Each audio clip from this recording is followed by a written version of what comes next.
Beautiful cake was baked on a gas cooker. Add in your margarine and sugar. Mix it so well. Guys, I have a recipe if you want the measurements on my YouTube channel for a 1 kg cake. Check it out. So mix it so well. Then we are going to add in our eggs and give it a nice mix.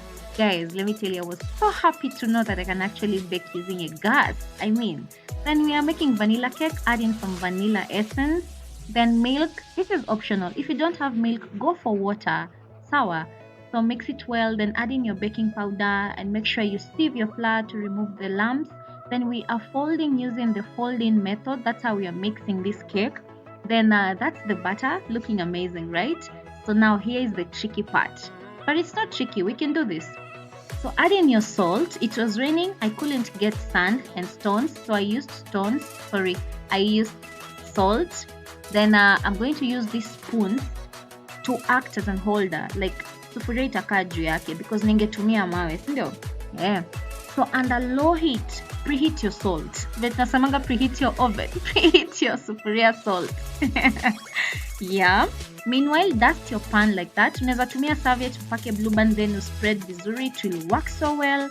Then add in some flour, isishike chini. Then add in your butter like so.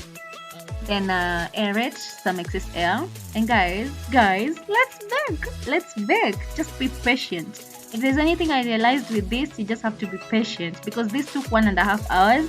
But you know what? The results were worth it. I love it, love it, love it. And who is Koki? I went extra. Look at the sufuria, so clean. Haikuungua chini. So I decided to make some extra chocolate frosting and I applied it on my cake and that's how it looks.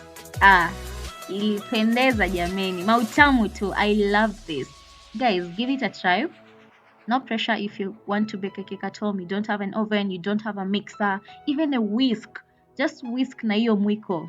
It's worth it at the end of it all. Look at the texture.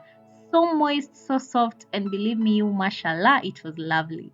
Thank you for watching. Love you guys. Goodbye.